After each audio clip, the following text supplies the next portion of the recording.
বান্দরবানের থানচি উপজেলায় মারমা সম্প্রদায়ের ঐতিহ্যবাহী মহাসাংগ্রাই ও নববর্ষ উৎসব উপলক্ষে আয়োজিত সপ্তাহব্যাপী ভলিবল টুর্নামেন্টে চ্যাম্পিয়ন হয়েছে রেমাক্রিখম একাদশ।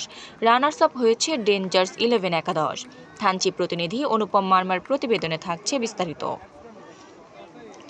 বুধবার ৯ এপ্রিল বিকাল 4:30টায় থানচি কলেজ মাঠে আয়োজিত সমাপনী ও পুরস্কার বিতরণী অনুষ্ঠানে প্রধান অতিথি হিসেবে উপস্থিত ছিলেন বান্দরবান জেলা পরিষদের সদস্য অ্যাডভোকেট উবাথোয়াই মারমা। তিনি চ্যাম্পিয়ন ও রানার্স আপ দলের হাতে ট্রফি তুলে দেন।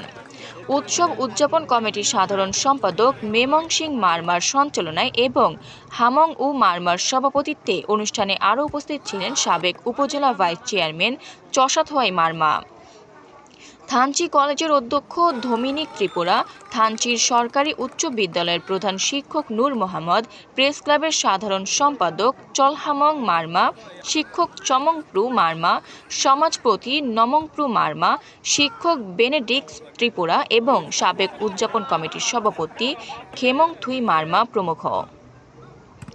ভ্রাতৃত্ববোধ ও সম্প্রীতির বন্ধন বজায় রেখে মৈত্রী শুভেচ্ছা বিনিময় হোক, এই প্রতিপাদ্য সামনে রেখে গত 1 এপ্রিল শুরু হয় এ টুর্নামেন্ট।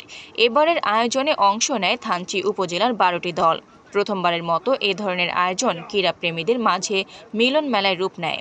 টুর্নামেন্টের ফাইনাল ম্যাচে ডেঞ্জার্স 11 একাদশকে হারিয়ে রেমাক্রিখম একাদশ বিজয়ের মুকুট অর্জন করে।